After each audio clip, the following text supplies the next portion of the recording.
Hey, welcome, folks. We are here for the Progressive Movement, Chapter 21. Last time we spoke, we were dealing with Chapter 20, The Gilded Age, viewing how corruption and income inequality was rising in the United States, and how, although big money interests were definitely on the rise and they had a lot of influence, we had some counter sort of organizations and alliances starting to form from the bottom up. From people trying to organize and trying to give a voice to the voiceless, right, if you will. And now we're heading into the sort of big progressive movements that started. And it is going to be all of those organizations that we studied in the previous chapter, but even more so. And not just from the bottom up, but even from the top down, larger leaders, senators, presidents also calling themselves and being more progressive. And we'll sort of get into what progressive means and what kind of movements we are going to be discussing. So going to be covering the origins of the progressive spirit from Muckrakers and others.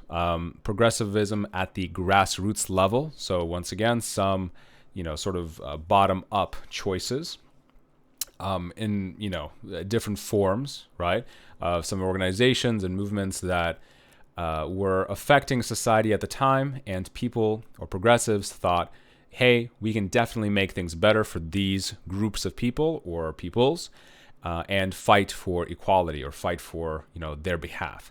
And lastly, new voices for women and African Americans in the country, because at this time, once we have this progressive spirit and sort of the want and need to better various individuals' lives within the U.S., women started to champion suffrage movements, temperance movements in terms of limiting alcohol consumption. And we're going to be discussing some African-American leaders in the communities and how they wanted to battle inequality, right? So this is a pretty fun and good chapter to discuss. But let's start with Chapter 1, The Origins of the Progressive Spirit. So, muckraking and journalism. Journalism used to be a very well-respected industry. Journalism used to be proud and pretty unbiased and objective. And so around this time, let's say the Gilded Age, progressive movement, the turn of the century, right, from the 1800s to the early 1900s, right? It is a new century. So many different things are going on. Industrialization is booming. Cities are growing. Factory work is at an all-time high, right? Life is changing before people's very eyes. And so it gets very easy at that point for people in the higher positions, whether big business or government or anything else, to start dipping their hands and toes into corruption, scandals, abuses, right? And so the journalists of the day and age, or at least the very adventurous ones who, wore their heart and, their sort of morality on their sleeves, they were nicknamed the Muckrakers by Theodore Roosevelt, President Roosevelt himself, because they had a way of going in places where they were unwanted and trying to find the truth and dig up the truth and then post it on national headlines. And so, regardless of their unorthodox methods, sometimes Roosevelt gave them their due respect because, he was a president and a man who valued courage and valor. And the Muckrakers were definitely courageous in their own way. And so many Americans during this time, obviously they were, living in these big cities, but you could see that power was, sort of held at the top, right? These big businessmen, these robber barons, right? Big corporations are starting. You could feel in the air that inequality and all these other various things are going awry, but no one could really put their finger on it.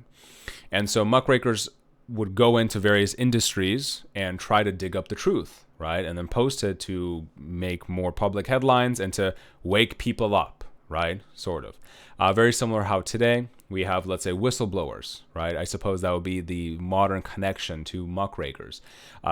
Snowden would be the sort of modern big example in the last number of years that we had. Snowden being the old NSA worker, and he just blew the top on what the NSA was doing with spying on the American public, right, with all of our electronics and social media and such. And so one of the muckrakers' most famous sort of scandals that they unleashed was in the meat packing industry. So some of you might be asking yourselves, Professor, what the heck is a meat packing industry? So, at this point in time, refrigerators are not widely available everywhere, although, starting. And so meat packing would be you pack, meat into those little sort of sardine cans, right? Sprinkle preservatives and salt on it or whatever so it holds for X amount of time, and then you can unpack it and then eat it. However, a couple of muckrakers went into these meatpacking warehouses, and they started to notice some disgusting practices, such as they would just be butchering meat left and right? Because it's essentially like a big butcher's shop, but no cleanliness, no sort of standard on health as of yet. So if you are chopping up meat for lamb, chicken, cow, whatever, right? Different types of meat. They don't clean their blades. They're cross-contaminating. Sometimes the meat would accidentally fall onto the dirty floor. They just pick it right up and they just start chopping and putting the meat back into the packets, right, to sell to consumers. Sometimes even mixing in good meat with rotten meat because you don't want to lose that extra weight and product. And so they would sort of mix it in and not tell anyone. Very similar to how if you were in elementary school or middle school and the lunch lady has some mystery meat. And you're like, what is this? And they're like, don't worry about it. Just eat it. And they slap it on your on your plate. Kind of similar to that. And so a famous book, Upton Sinclair's The Jungle in 1906, came out and just discussed this in horrendous detail, wakening up the public. And it became such a national headline sensation that leaders had to really tackle the situation. Theodore Roosevelt himself was tasked with tackling the situation because people were looking towards him and his leadership to really try to solve, right, this injustice, as they were calling it. And this was also an important issue because since we do have industrialization and the rise of American cities, over here in bold, I have consumer freedoms, leisure activities, mass consumption especially. So because we have a rise in income level for a lot of Americans, consumerism is starting to really, gain traction, right? People have more availability to purchase goods, such as meat and anything else that's previously made. This was a widespread issue, right? Let's say, I suppose on a similar footing of if they found that in every single Amazon box that you order, because we all order stuff off Amazon, we get those nice little cardboard boxes. Let's say a muckraker or a journalist finds out that one of the, sprays that they use to spray the inside of the box to maintain its boxiness or something had heavy cancerous carcinogens in it. And they're just fine with it, right? But they did not disclose that to the American public. And somehow over the last number of years, there was increasing cancer rates and no one could understand why. And then boom, we have a book or something else pop up explaining this issue. And the issue is so widespread that people are like, oh my God, I order Amazon products all the time. Very similar here. People would say, wow, we order meat products all the time. What the heck is going on here? So it really forced the industry to change. And that's the main thing here, to shine a spotlight on areas of U.S. culture and daily life injustices and force the companies to change.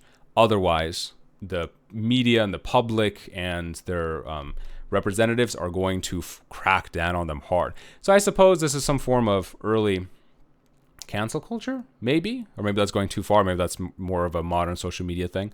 But, uncovering injustice, we get the gist. And so along the same time, we have sort of this rise of American standard of living as well, right? Tied in with consumerism. And so once again, because people have, they're slowly seeing their wages grow, their purchasing power grow as the U.S. economy gets stronger and stronger. They're purchasing more of these type of goods. And so muckraking and journalism really starts to be important. And then on top of the sort of rising consumerism issue, child labor becomes a big one as well, because for all of these machines and factories, growing, exponentially, it seems, it is very expensive to, let's say, if one of these large machines that you see here, for example, if there's some issue internally, it is very expensive to stop production, disassemble the machine, right? So a grown adult can sort of fix whatever's going on and then put it back together. A lot of times they would have small children crawl in between the machines as the machines are working constantly, and it's very dangerous because one wrong move and your finger is sliced, your hand is sliced, and they would sort of, fix things or rebolt things or whatever needs to be done. On top of that, some families still needed to, let's say, bolster their income. So if you are a new immigrant family in the United States at this time, it would not be enough money to just have, let's say, mom and dad working. Sometimes, the kids, as soon as they are 9, 10 years old, they're being sent to the factories, maybe sometimes even younger. We have reports of kids 7, 8 years old lying and saying, I'm 12, right, to the employer. And the employer didn't care. They're like, okay, fine, go on the floor.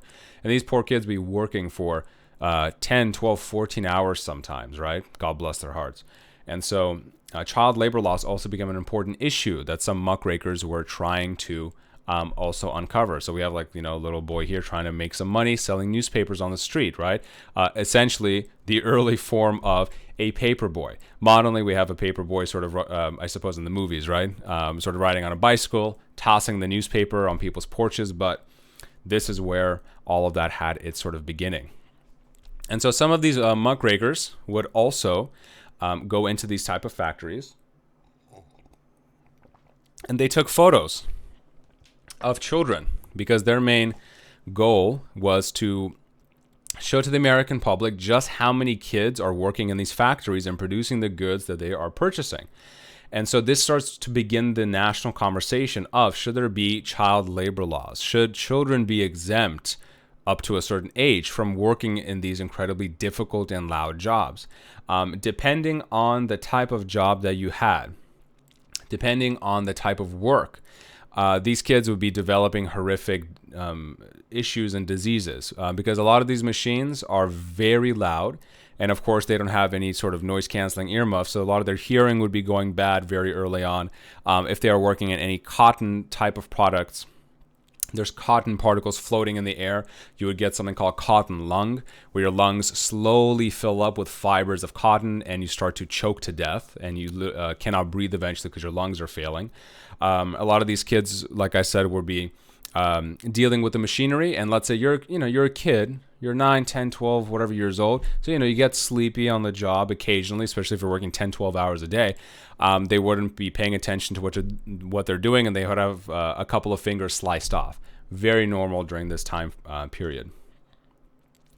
And so the muckrakers, and this is sort of a famous sort of poster that was made with the meat scandal, people looked towards Theodore Roosevelt to sort of clean up this meat scandal, right? And you can see Teddy over here with his investigation, right? His investigative sort of comb or stick trying to sift through the meat scandal as it is.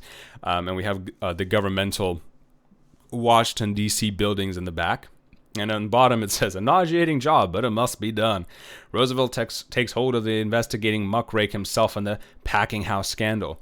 And so it really got national headlines, and the journalists definitely have their due credit with giving the U.S. public all the information they needed and make change, because change did come very swiftly after Sinclair's book, The Jungle, did come out.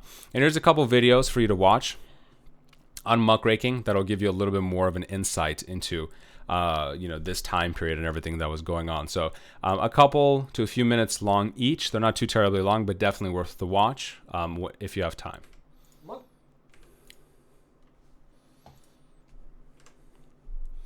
Now let's move on to progressivism. What exactly is progressivism, or to be progressive? The term definitely gets tossed around even today, and we have to kind of understand what the difference is. And is progressivism exclusively on one side of the political aisle or the other? Because today, in the modern era,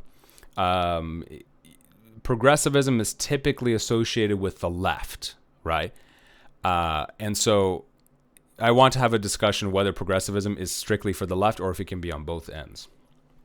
And so to be progressive itself is merely seeing injustices and problems in life, such as education, health, labor, transportation, politics, meat packing, whatever it is, and trying to seek, especially governmental action or anything else, to solve these problems. And in particular, it's solving the problems for the people, for the masses, right?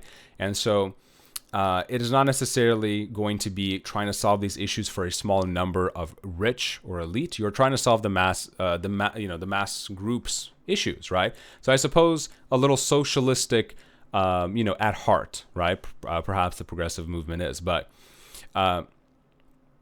progressivism itself is not strictly for the left. You could be a conservative and still be progressive, and think that all of these issues definitely have to be treated correctly because there is injustice, right? You could be on the left and still say that you could be a progressive. So, for example, historically, let's say liberals wanted to advocate free market principles, freedom of speech, freedom of the individual, etc. And conservatives historically wanted also free market capitalism, but smaller government, more property rights, etc. Right? The right and the left, or whether you're liberal and conservative, they definitely have their own viewpoints on how much interaction the government should have with the markets, etc. Right? They have their own kind of political stances, which is fine. However, each has the capability to be progressive in the sense of them seeing abuses in the system and saying, this is not right. We have to fix the abuses in the system to allow an equal playing field for the average American. And so progressivism is not confined to the right or left or to liberals or conservatives. It is for everyone. The perfect example of this would be, if you don't believe me, President Theodore Roosevelt, or Teddy. He was a Republican candidate, one of my favorite presidents of U.S. history. He was a Republican, but he was a progressive. He saw the injustices that corporations were making, right? And he wanted to go after the corporations heavily, to go after monopolies, to go after these trusts, and all these shady, underhanded deals that the companies would be making. And so that is a very progressive thing to do. He was in charge of cleaning up that sort of meatpacking scandal as well, right? Because it was brought to his national attention. And so you could definitely be progressive and a Republican, for example, right? It's not exclusively to the left. Modernly, I would say progressives, for whatever reason, have tilted to the left, right? And so, if we're talking about like Bernie Sanders, for instance, right, he'll say, I'm a progressive socialist, right, or just progressive in general.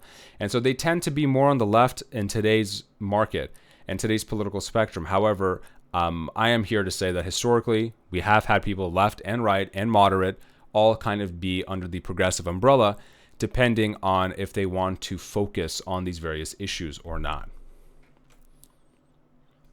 And here's a nice sort of little video giving the slight nuance differentiation between progressivism and populism. Because if you remember in our last chapter, we were discussing populism, right? And so progressivism is slightly different than that. Because whereas populism focused solely on more, I suppose, socialistic measures to make sure that the people en masse were, in a better state, right? To go up against the powers that be, to improve their quality of life, etc., right? Sort of tackling income inequality and all these other various things. Progressivism, at its heart, does not necessarily want to redistribute income or, let's say, completely equalize different groups economically or what have you. Progressivism is more, we see there are imbalances in the system. We need to fix them so everyone has a level playing field. And then however far you go in the system, that is completely up to you. The one thing that populism and so boom. There is the nice... There's a nice video for you guys to watch on the last slide there. But part 2 over here. Progressivism at the grassroots level. So let's look at some sort of grassroots level progressivism and activist, movements that we can. This one was a big one, expanding sort of democratic principles in terms of primaries. So we're sort of building upon all these ideas of corruption, right? And sort of it's seeping into U.S. politics over time. And one bad thing that happened or sort of started to develop during this time period was that our primaries, right, or our elections started to become a little bit skewed. Americans did not have as much say in their government as they perhaps wanted to, because at the end of the day, we are a republic. We hire elected officials, and those elected officials are supposed to, govern on our behalf, right? That's how the sort of republic goes of the U.S. And so a lot of Americans, and progressives especially, saw the American voting system and said, we need to have various reforms here because the people need to have more say in their government, because we feel we are losing that say, right? That government now is being controlled more by big money interests and corporations than the people voting themselves. And so one thing that was introduced was the direct primaries. So this is a reform aimed to, for that candidates are now not voted in by, let's say, their buddies, right? They are now have to be voted in a little bit more democratically, right? And so previously, let's say delegates at the conventions, the primaries, they would just have their own people just vote them in. So elites would be voting in other elites, right, based upon who they think would serve the candidate system best. However, this was not always a good cause, because then you have sort of the spoil system all over again. You have favoritism, people owing you favors because you voted for them and you got them in, etc. And so now that we have direct primaries, and this is the beginning of our general elections today. So when we have a U.S. presidency election, for example, we have the GOP, the Republican primaries, and we have the Democratic primaries. So I'll just use the Democratic primaries as an example, because we have the Biden administration right now. But the direct primaries are essentially, you have numerous candidates on stage voicing their opinions and voicing their concerns of how they are going to make things better. And then, they are voted on. And then the major, person that wins the primary is going to be the individual that the Democratic Party is going to choose to run for president and to run against the Republican. So this direct primary made it a lot more interactive with the people, right? Gave them a little bit more of a voice in who they want to be president. Other reforms that they were pushing as well, the initiatives. So you could have different initiatives placed on a ballot for public petition. So that the public can actually vote on those instead of it being left in the hands of the Democrats or Republicans exclusively.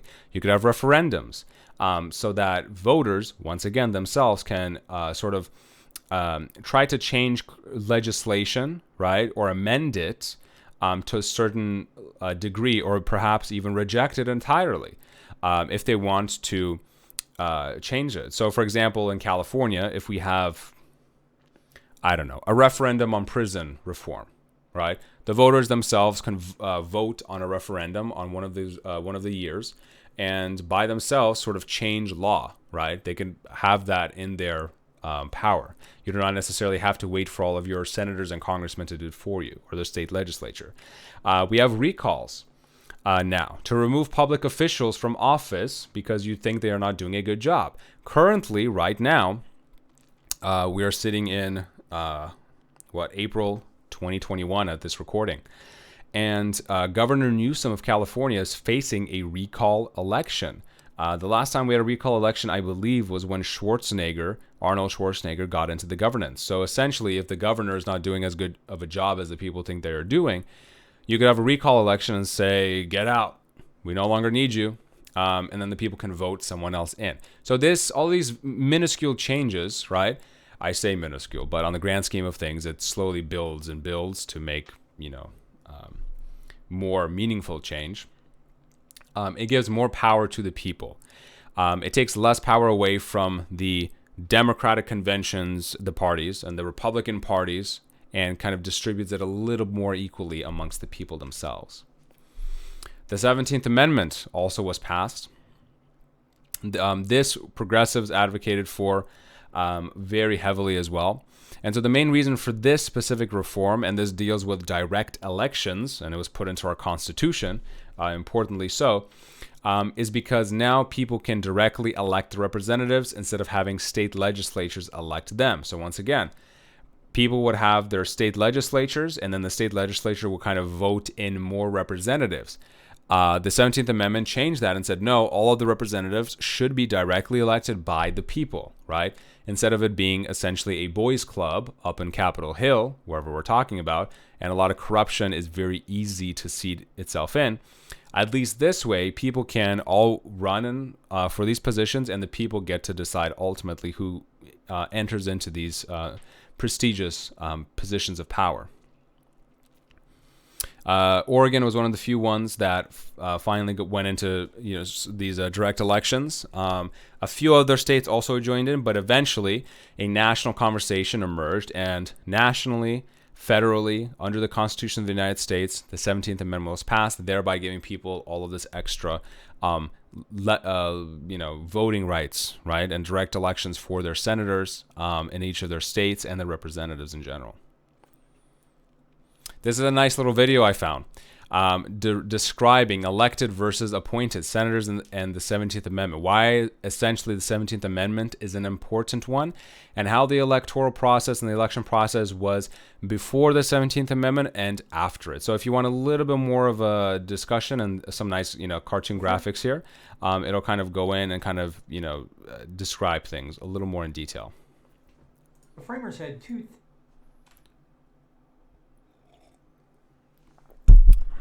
Progressivism continued.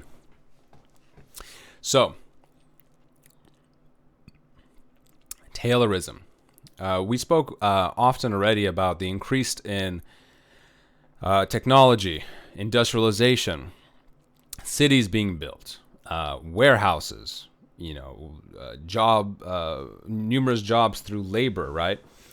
And as time went on, there was a conversation to be had with the powers at be in terms of, what's the best method for workers in these type of factories.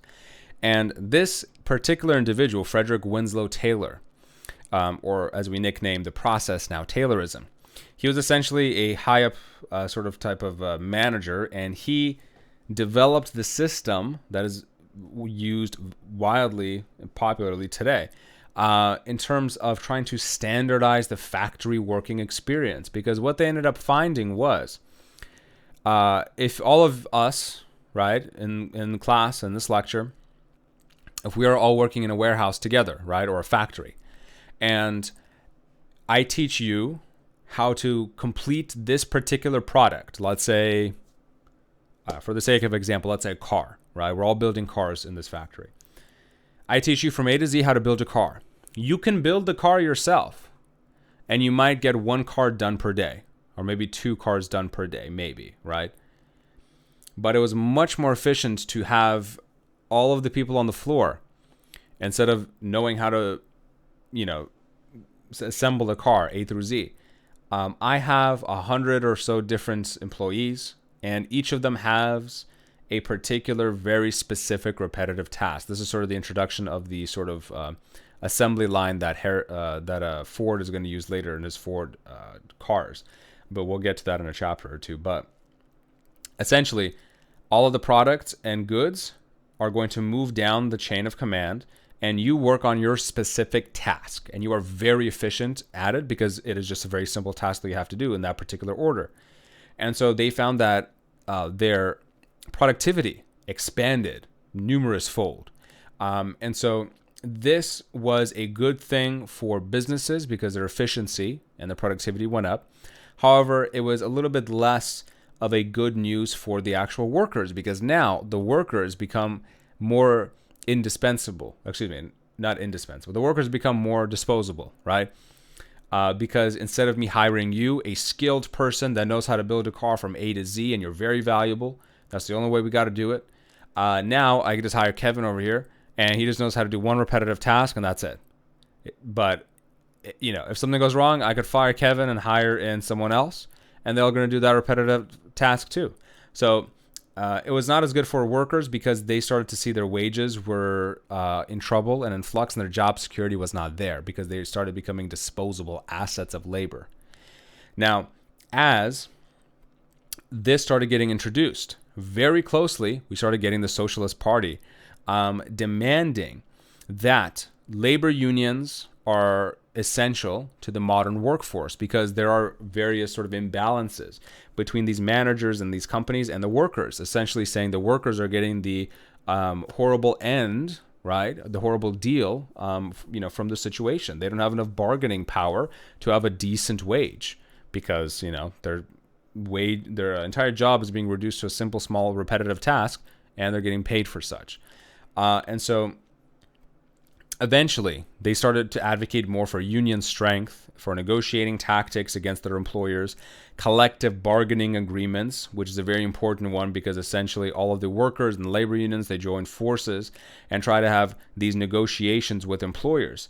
And in numbers comes strength, because if you individually want to speak to your employer and say, hey, I think I need to be paid more, or X, Y, and Z, it is very easy for them to dismiss you and just fire you right on the spot, make an example out of you.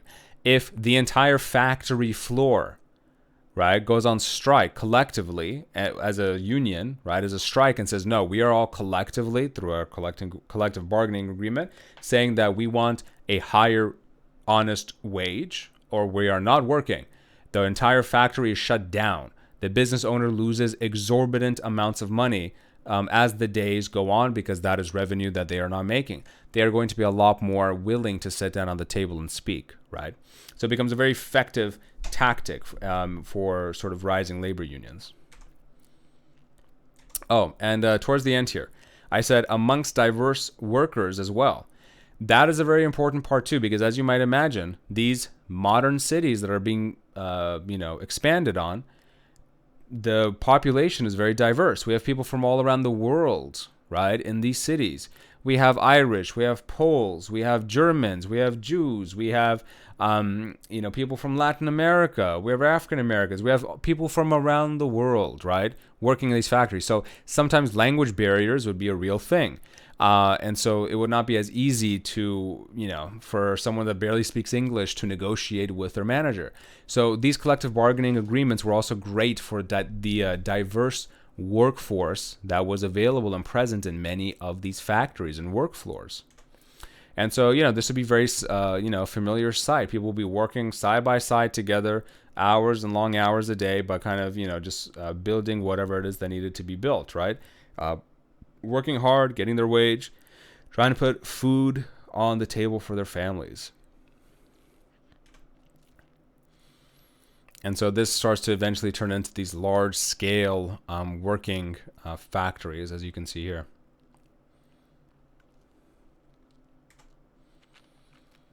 The child labor unions, or the labor committees at least.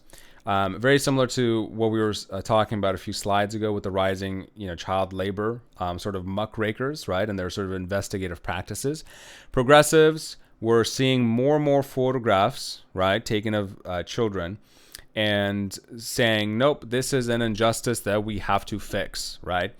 And so they were trying to help African Americans, different types of minority ethnic groups, women, children, whoever, right? Regardless whether they were being discriminated against, ill, they were poor immigrants, right? The message of the progressives was to help those in desperate need and to sort of equalize the playing field.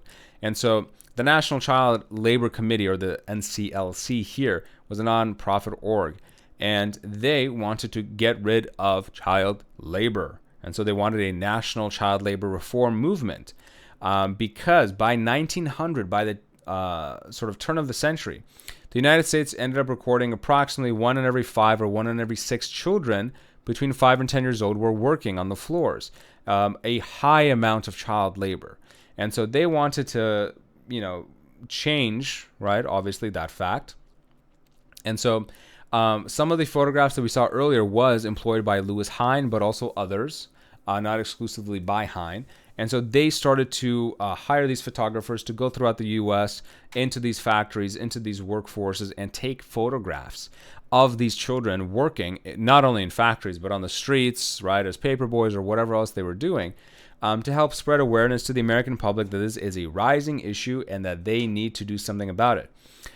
They were so successful in their lobbying, right, that then within a number of years, finally by 1912, they had the president of the U.S., Taft, sign into a law, the U.S. Children's Bureau, which would start to investigate and sort of take charge of various child labor, let's say, concerns.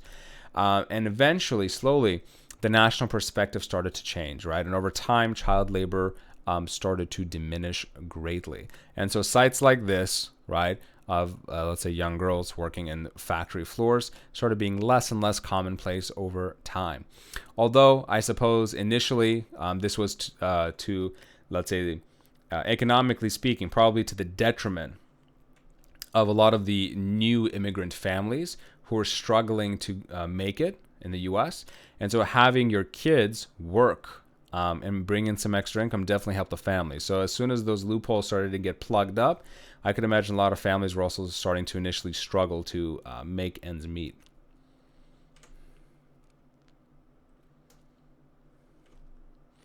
This is a famous photograph.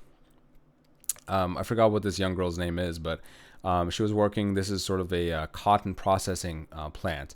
And so it's very easy for kids' fingers to get caught in one of these machines and easily bruised or chopped off. But these machines in particular, the sort of cotton producing machines, are very loud. And so a lot of these children would end up being hearing impaired after a number of years because it damages the eardrums to hear those loud machines just 10, 12, 14 hours a day. Try cranking up your headphones to 80, 90%, right? The music just blaring in your ears. Try doing that for 12 hours straight, and maybe you can get an idea of what their ears felt like after one single day. This is a great Vox video that I found. These photographs ended child labor in the U.S., so very similar to what we were discussing of those photographers going out throughout the United States and trying to find all of these instances, right, of children and the various labor that they would have, especially a lot of the young boys that would be working in mines alongside of their uncles and their dads or anyone else. It definitely kind of spread awareness a little bit more. Young kids here working in the mines, right? Coal smeared faces. No jokes here about, committing blackface, right? Because they're working in coal mines. So, calm down, social justice warriors. But this is very important period in U.S. history. And then eventually, right, we started getting anti-child labor laws. So a very good, nice video to watch, kind of puts it into perspective. Only 6 minutes long.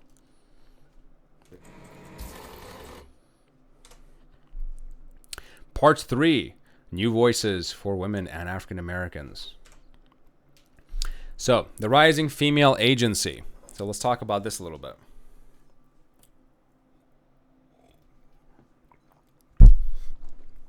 So typically a big conversation piece with rising female agency during the early 1900s is for the suffrage movement, or the right to vote for women.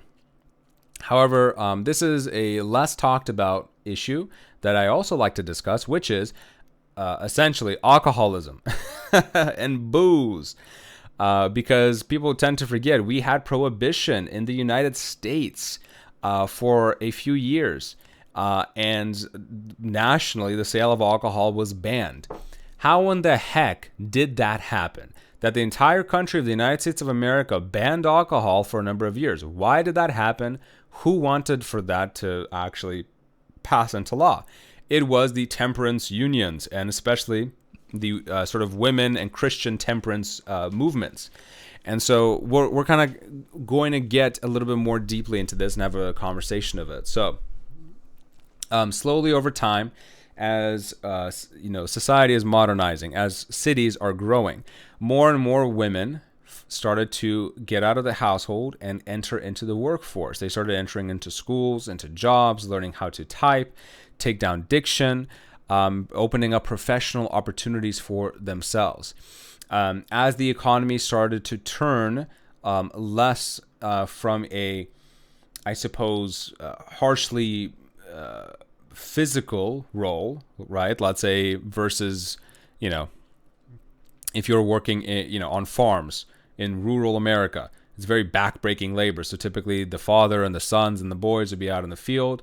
The mom and the girls would be, let's say, at home doing other various tasks, etc. But as we're moving towards city life, things started to get a little bit different, right? And so over time, especially as income started to grow and a family can start to support itself, maybe just from the dad or maybe one or two sons working, moms and sisters and aunts, they started to open up more work and education professionally. And so as this movement is growing, at the same time, women started to also see a horrendous trend that they've been seeing for a while.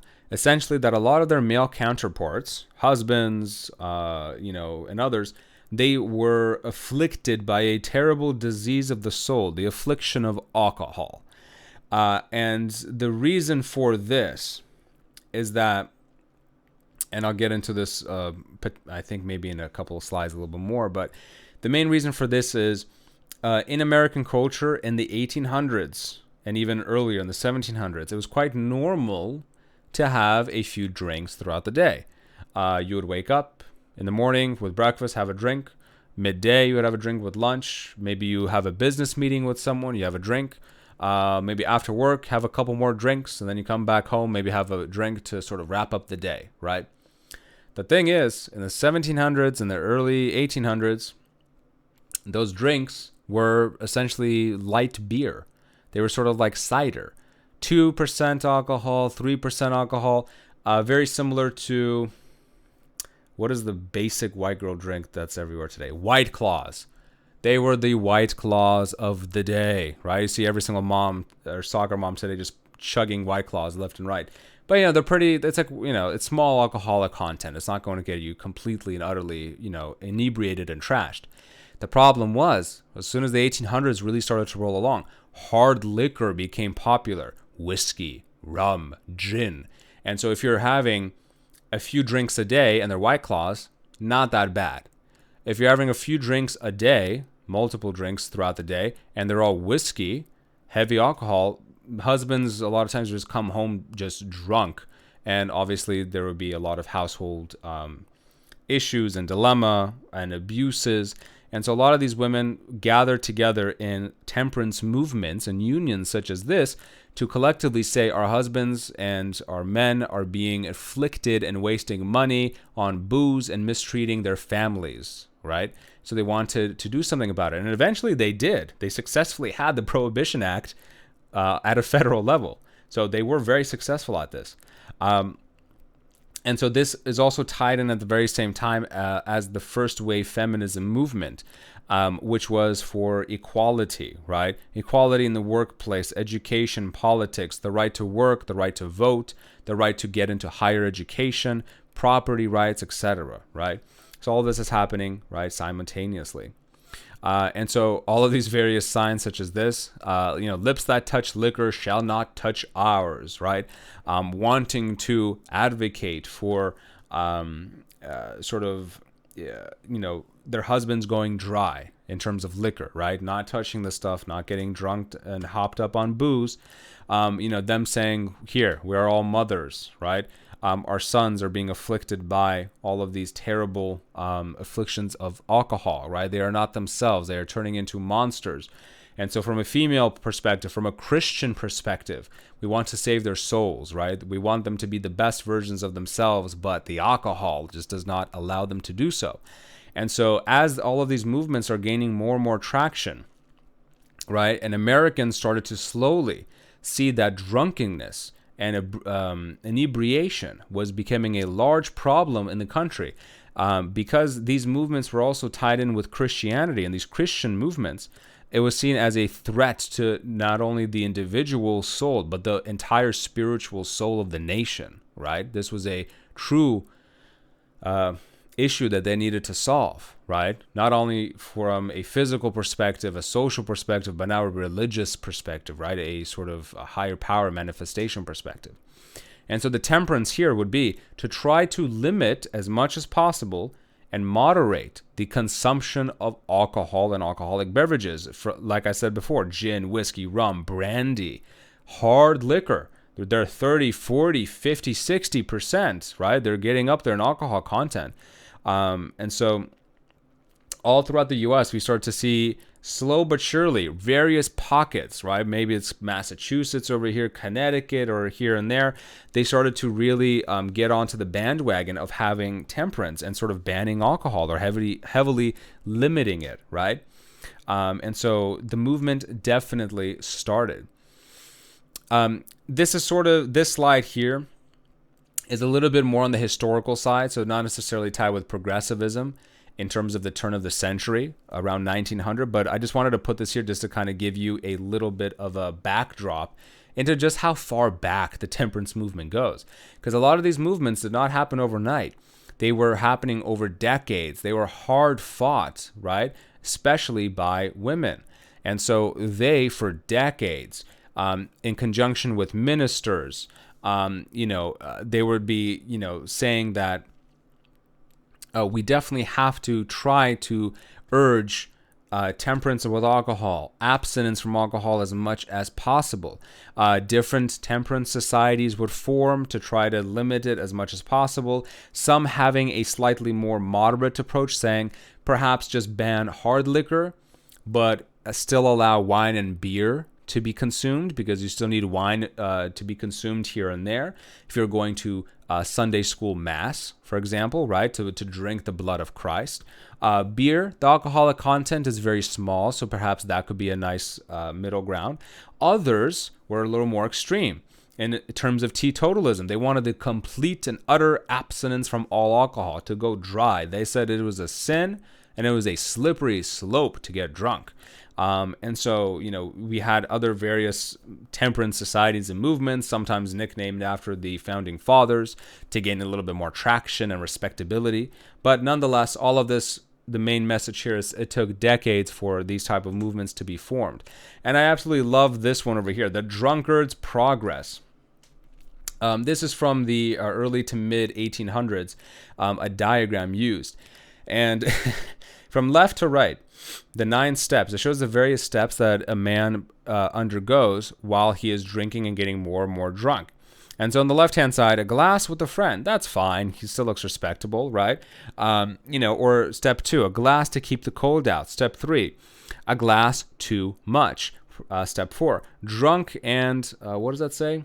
Rice something. So getting a little handsy. Step 5, I love it. Step 5 is the summit attained with jolly companions and a confirmed drunkard, right? You're having the epitome of your time.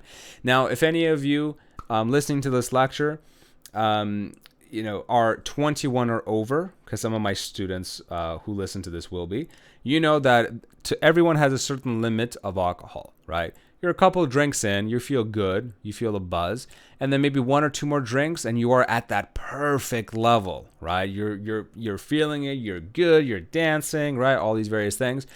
But if you go over, then it's a very slippery slope into the right-hand side here, which shows flies around his head, poverty and disease, forsaken by friends, desperation and crime, and then finally death by suicide. So it really shows a progression of just how far the drunkard will go if alcohol is left to their own devices.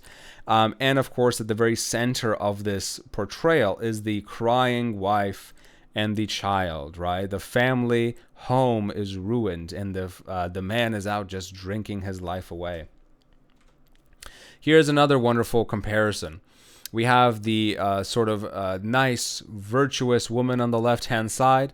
My father keeps a tavern, as in her father owns a tavern. She looks wealthy. She has a fur coat on. She looks to be in the good part of town with a nice earring, right? She is a well-to-do woman in a high-class part of the neighborhood. On the right-hand side, in comparison, my husband spends his money at the tavern. Poverty, disease, and desolation awaits this woman here. Her face is sunken. Her eyes have bags under them through stress. She is in the winter, and she looks cold and hungry and starved.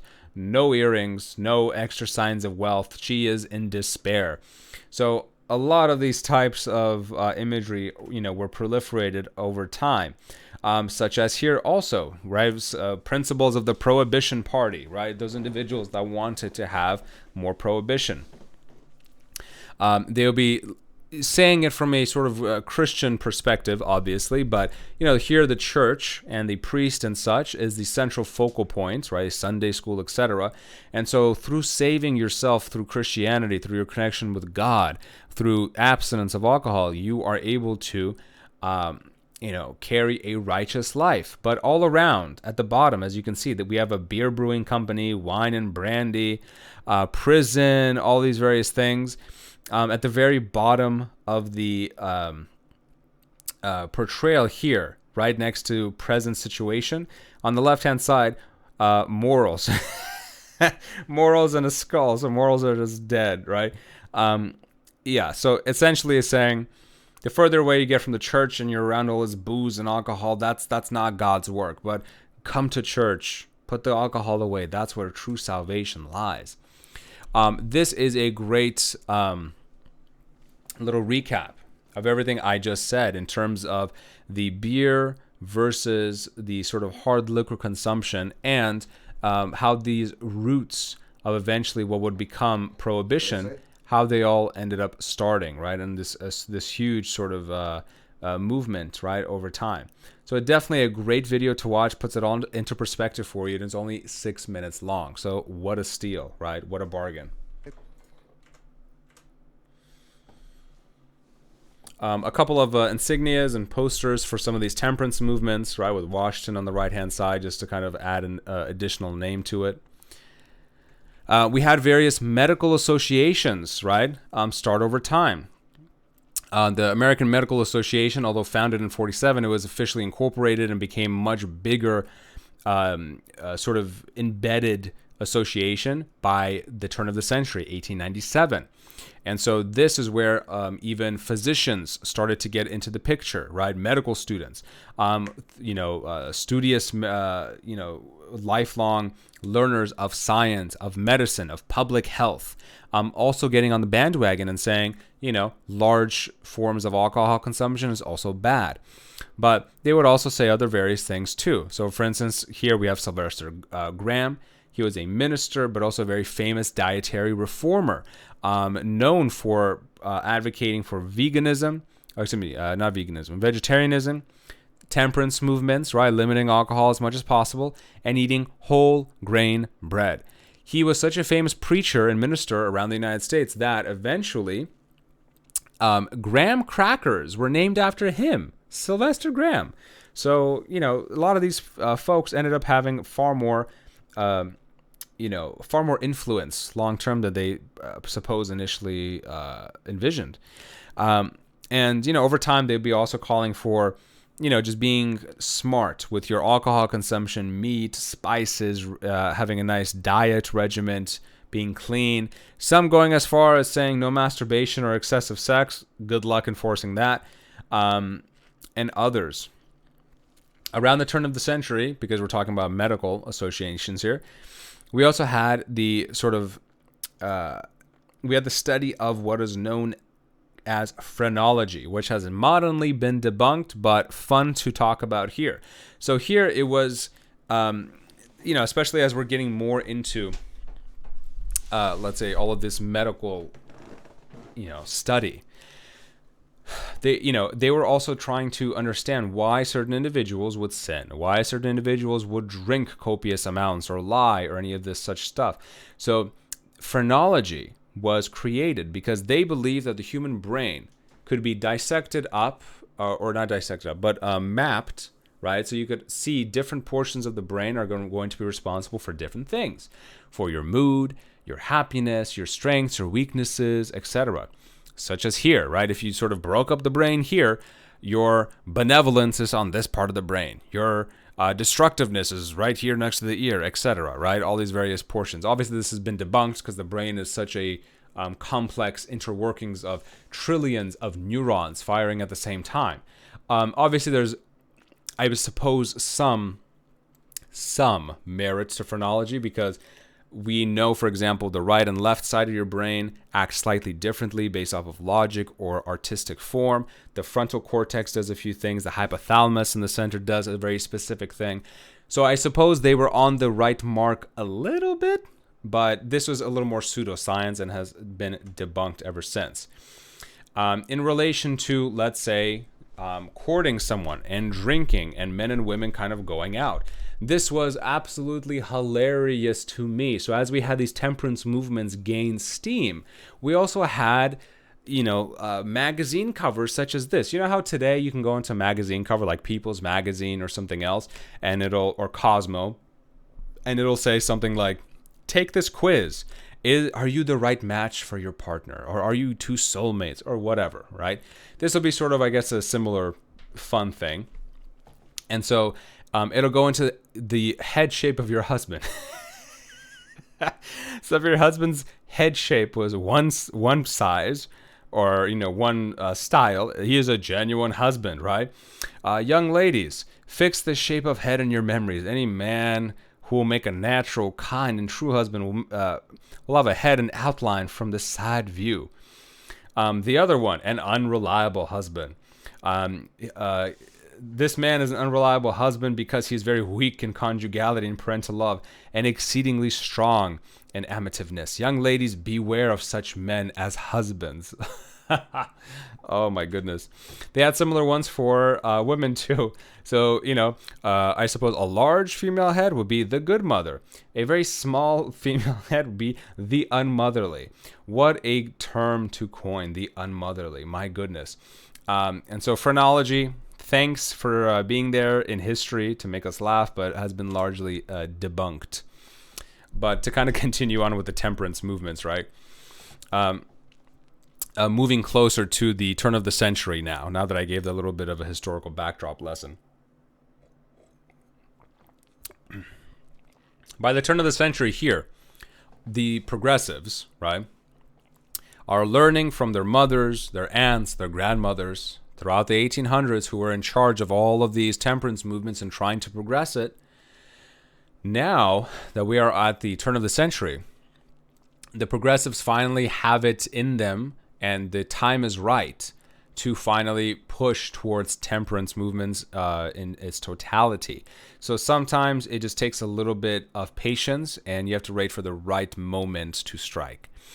And so we have the introduction of these anti-saloon leagues, organizing these temperance movements, and now officially, politically, lobbying for prohibition in the early 20th century from a Christian moral perspective, etc., right? Because they, as I said before, they are citing instances of their husbands coming home drunk, spending all of their money at the pub, and all of these domestic abuse cases were on the rise.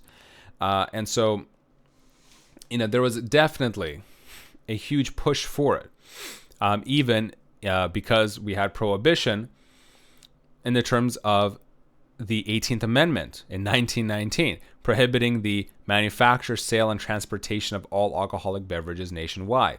And so throughout the 20s, during the Roaring 20s, we had as much money as we can possibly think of, right? Because the Roaring 20s and Gatsby and all of that kind of flapper girl, right, kind of scenarios. But alcohol is prohibited. And so now, where anything is illegal, you have the underground sort of illegal movements start, right? You have the Al Capones, you have the underground bootleggers, kind of rummaging alcohol left and right. And so where there's a will, there's a way. But it's just interesting to see that all these decades-long temperance movements finally saw their heyday in the 18th Amendment over time, right? With various campaigns regarding the saloons, right? Boys and girls, men and women standing side by side in solidarity for the family unit, right? Husbands and wives staying together, making sure the children are raised right, making sure the husband is fully capable in his senses, not being drunk out in the streets. So trying to maintain the strong traditional conservative nuclear family dynamic. So from that perspective, I cannot fault them at all. It is always a good idea to have a strong husband, strong wife, strong kids, right? And a good bond within the family, and to help out, your family member if he or she is coming home inebriated time after time again. And so these movements would be gaining lots of steam, right? Vote dry, essentially saying vote for prohibition, the disintegration of alcohol. So many factors kind of tying into this situation, right? One of the sort of anti-saloon leagues here, right, forming up, right, definitely getting political, lobbying and trying to spread awareness for prohibition. All of these types of characterizations, right? Let's say over here on the left-hand side, wet or dry. This sort of big, boisterous fat man on the left, right? Vote wet for my sake, right? He was the sort of very wealthy entrepreneur, probably selling tons of booze at his saloon. Or the, sort of sad, destitute mother, alone, without her husband, with 3 kids, saying, vote dry for mine, right? Shall the mothers and children be sacrificed for the financial greed of the liquor traffic? It is up to you, voter, to decide. Vote dry, right? Just really pulling at the heartstrings. And of course, on the right-hand side, a little bit Captain Jack Sparrow, Pirates of the Caribbean situation here with prohibition, anti-saloons, temperance, trying to sort of subdue the money invested in liquor traffic, right? And so this is showing how the temperance movements are trying to sink the sort of pirates, the evil runners and distillers of alcohol, right? Oh my goodness, I just love the imagery here. And of course, women's suffrage movements are going to be at the forefront as well, spanning many decades, once again in conjunction with temperance. It took a long time and a few decades, starting from the Seneca Falls Convention in 1848, which is the first sort of international all-women's sort of convention, right, to try to push for women's suffrage or women voting rights in the U.S. However, it took a bit of a time, and so by 1900, the change of the century, states are now being a lot more receptive. Some of them individually, Colorado, Idaho, Utah, Wyoming, and such, passing the right to vote for women in their state and local elections. Various women's suffrage associations also passed, right, in the late 1890s, with founders, famous founders, such as Elizabeth Stanton, Susan B. Anthony, veterans from the Seneca Falls Convention. So they're a little bit on the older side now, but still sort of inspirational women to follow and having the, ramparts rallying them from behind.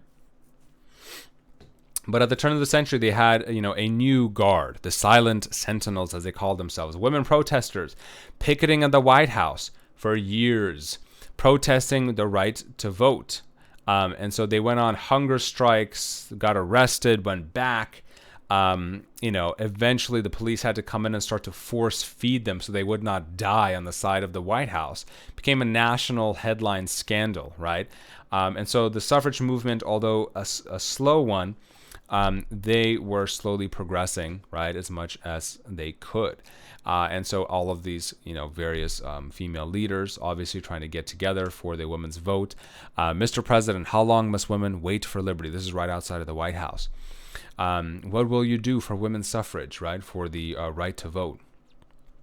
And so definitely pushing it, right, and try to progress this important agenda, which they eventually did, of course. And now we have equality. So a wonderful thing. Now, let's switch gears a little bit and speak about various African American leaders of the day and age.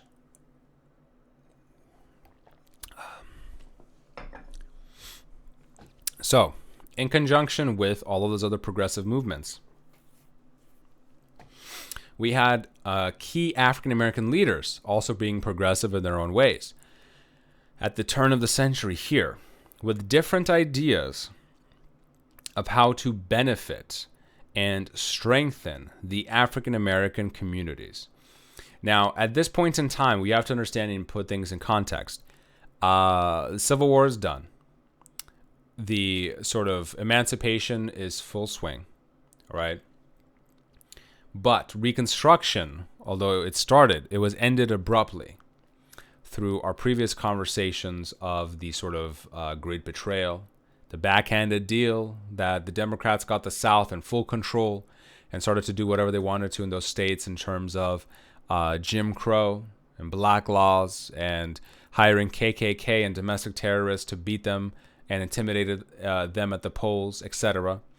Started making it more difficult for them to get mortgages and loans from the banks. And so the African American community was still hurting.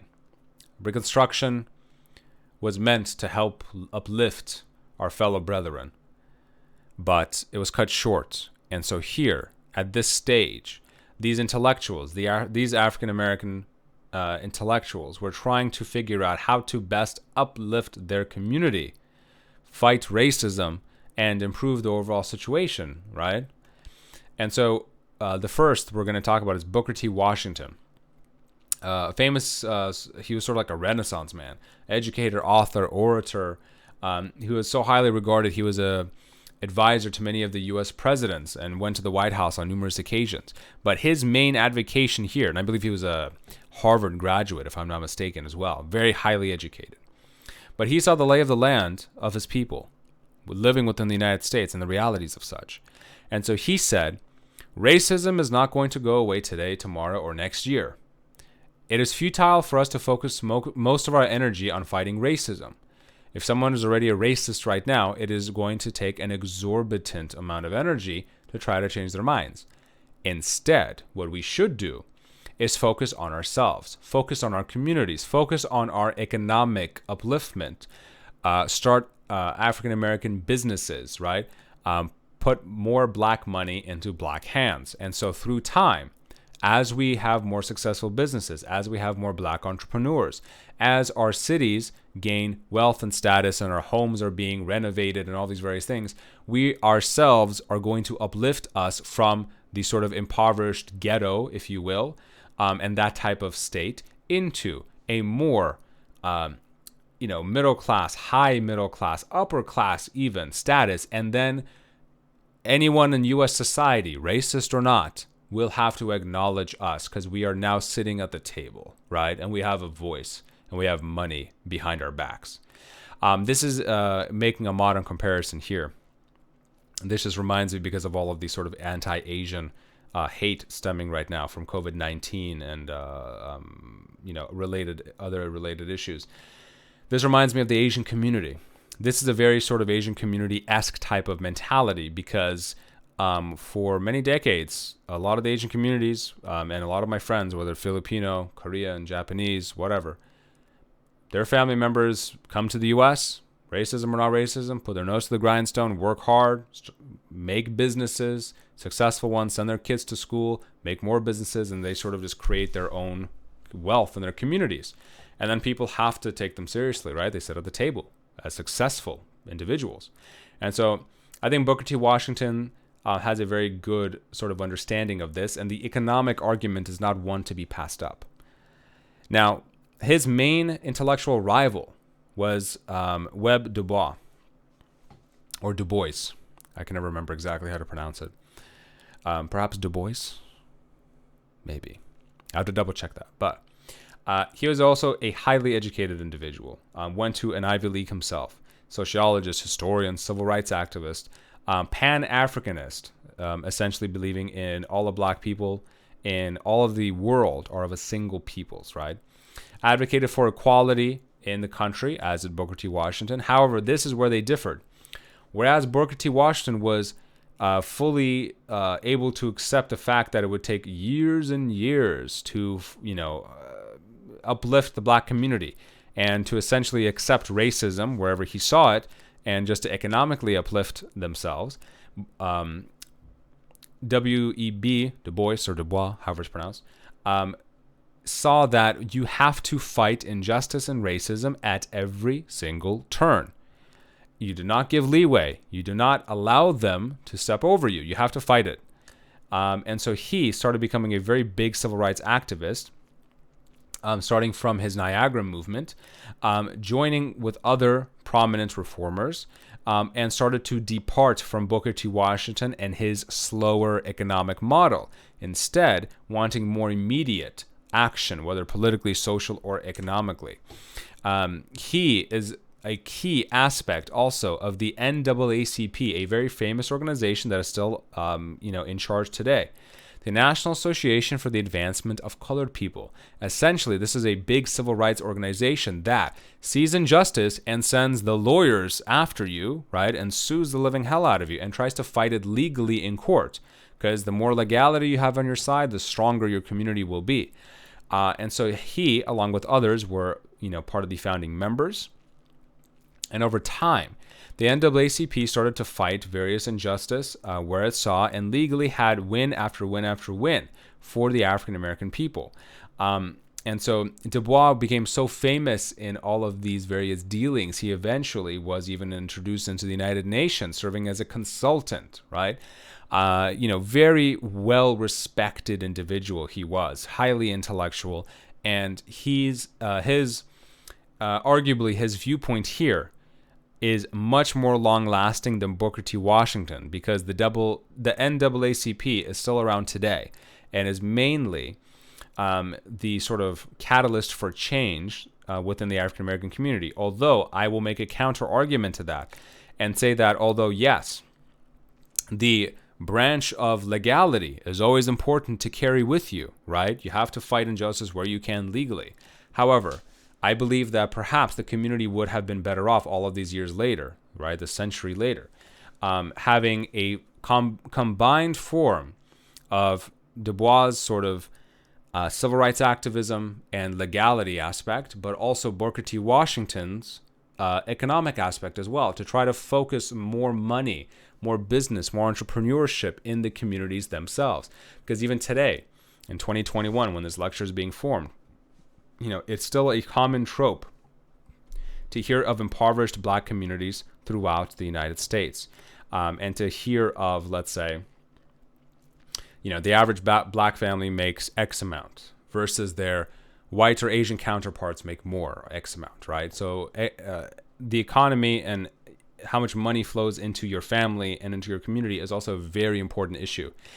Because if you are hurting for money, a lot of higher level, higher tier problems are not available to you. If I'm working 14, 15 hours a day, struggling to make ends meet and struggling to make money and put food on the table, right? And a roof over my head, basic necessities. Am I really going to start getting into politics and social justice and changing things? No, I don't have time for that, right? I need to work. You make more money, it gives you a lot more freedom and leeway. You sleep better, you have more time in the day, and then you can start getting more active, involved in various things. So I probably think a combination between the two of these would have been an absolute powerhouse, right? If only the two men were actually seeing eye to eye and forming a, perhaps, instead of the NAACP, maybe a slightly different organization with both of their viewpoints in mind. Or perhaps Du Bois could have led the NAACP and Booker T. Washington could have formed his own, let's say, economic league for the advancement of colored people, or however you wanted to call it. And yeah, those two would have been a powerhouse for sure. If only I can go back in history and talk to the two gentlemen. And so here are the gents themselves. Well respected, well regarded in their fields, and used as, especially for Du Bois, especially used as a great historical marker for Martin Luther King Jr. and Malcolm X later on in their civil activism, because they were reading of much of his work. So definite inspirations for later civil rights activists. Here's a couple of great videos. They're pretty short, but gives you a little insight into Booker T. Washington and his racial politics.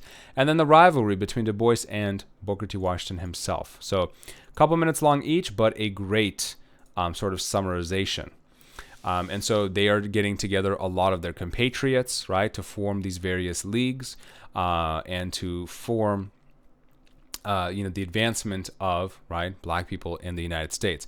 And notice here, it is not only African Americans, they have their white compatriots and European compatriots as well, also keen on the advancement of their compatriots, because these are the United States, right? We the people, and we the people means white, black, Asian, Hispanic, whatever your color is, doesn't matter. We the people need to stand together. The stronger we are together, the stronger the nation is together, right? And two more leaders. These two are lesser well known, but still interesting to talk about. Mr. Marcus Garvey over here, a hilarious man, because I don't think I have the photograph here. I should probably put it in for future lectures, but this guy would be parading across New York City and other major sort of U.S. entry points, dressed in full general regalia, like a military general suit with the sort of shoulder pads and the stars and the sort of European officer hat and the whole nine yards, making a public spectacle of himself, essentially. And he was advocating for, number one, Pan-Africanism, which is the advocation that all black people around the world are part of one group that need to advance and uplift one another. He essentially saying that the black people of the world have been put down for too long by whites and others and Europeans and colonization, etc. So we have to fight back against white imperialism and racism wherever we see it. However, he also said that in the United States, things are so deeply entrenched, it is a losing battle. So all African Americans, all black people in the U.S. should leave to Africa and start a new country so they can start fresh. Not a lot of people actually listen to Garvey, number one. Number two, it's very difficult for African Americans to go back to their quote-unquote home country of Africa because you live in a country long enough, that's your country. Did a lot of the African Americans at this point remember the ancestral languages of Ghana, of Nigeria, of wherever, Ethiopia, whatever? No, they're Americans through and through. English is their language, Christianity is a religion. They are Americans. Very similar to today. If my family wants to go back to Russia or Uzbekistan or Armenian, is that really my homeland? No, I'm an American now, through and through. I love Trader Joe's. It's right down the street. It's amazing. Do I have Trader Joe's in Russia? I don't think so. Maybe there's a similar one. Trader Putin. Oh my God. But interestingly enough, Marcus Garvey was later to be in charge or have a lot of stake in a lot of the sort of on the east coast of the U.S., a lot of the port shipping companies. So they calculated it that if people actually listened to him and started to ship off en masse, he was actually going to turn a nice little profit off of it.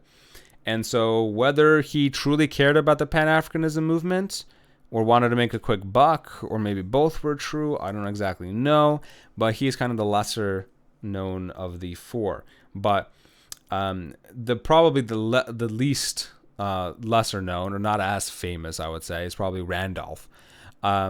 He was in civil rights movements himself, labor movements, socialistic parties, etc. Formed a couple of unions here and there, right? Focused on black issues. And so he also, alongside with others, sort of criticized Booker T. Washington for being a little bit too relaxed on racism and segregation issues, right? Because once again, Booker T. Washington was there for the long economic haul, right? Not focused on sort of racialization, discrimination.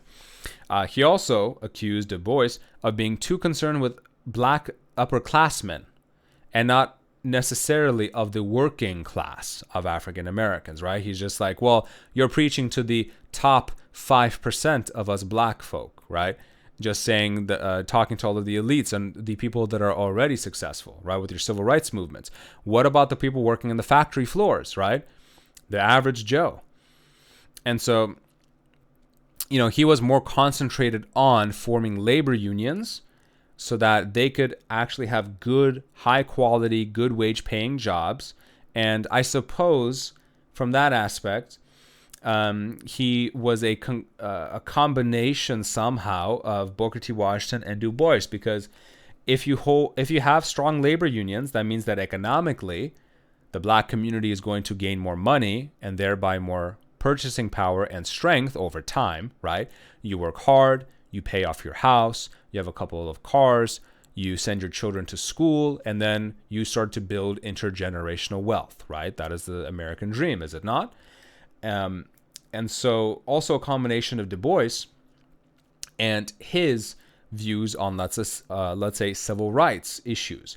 Because if you are also forming labor unions and you're focused on labor, that is also a little bit of civil rights issues in that it does require some political motivation and political organization to it. So I suppose, if all of these gentlemen, perhaps not Marcus Garvey, he was more of the eccentric of the four, but perhaps if Booker T. Washington was focused on economic development, perhaps Randolph could have been focused on specific labor unions to give all middle class and lower middle class African Americans good paying jobs to the best of their ability, right? Gaining that intergenerational wealth. And then Du Bois was in charge of civil rights at the national/state/legal level, then NAACP, going after any legal injustices through an army of lawyers. I think they could have been an unstoppable force together, right?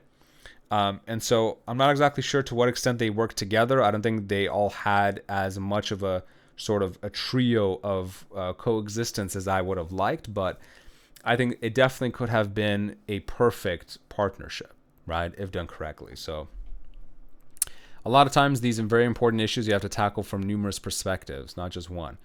Even today in the United States, with our numerous host of modern problems that we have, typically all of these big issues don't have one solution fits all, right? You have to tackle it from 20 different sub-factors and perspectives to actually get something done. So Mr. Garvey on the left-hand side, which I probably should change his photo to that military regalia photo that I was talking about earlier.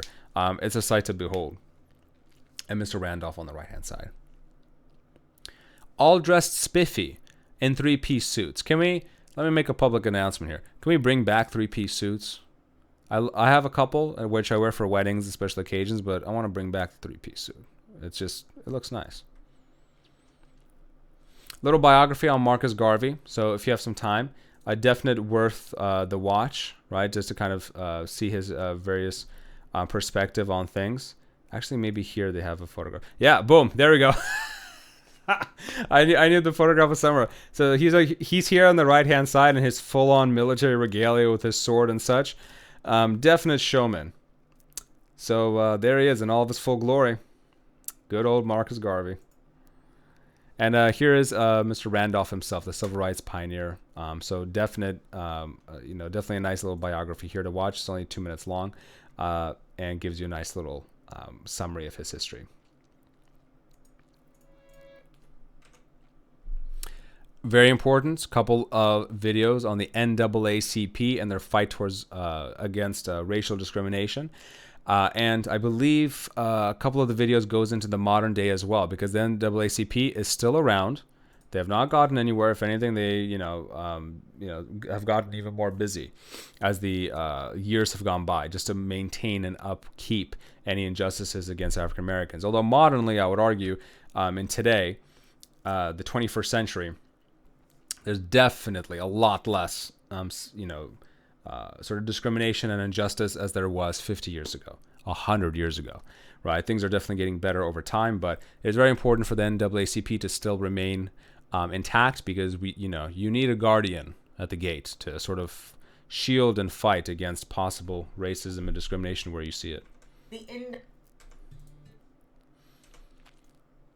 And the last part will be in chapter 22. The last part here was going to be about Theodore Roosevelt, because he is a famous progressive. However, I will leave that for the chapter 22 section on American foreign policy, because he was so instrumental in that. And going to be discussing Theodore in a lot more great length. And here's my meme, as I typically do, end the slides with. This is Ron Swanson, the character from Parks and Recreation. Very conservative, very man's man, works with his hands. And then this is a quote he said from the show. "I got my first job when I was 9. Worked at a sheet metal factory. In 2 weeks, I was running the floor. Child labor laws are ruining this country." Oh my goodness. Oh, hilarious. So I'll end the lecture there with some humorous levity. But I hope you enjoyed the lecture for chapter 21, excuse me. And I hope to see you for chapter 22 and onwards. Take care, folks. See you next time.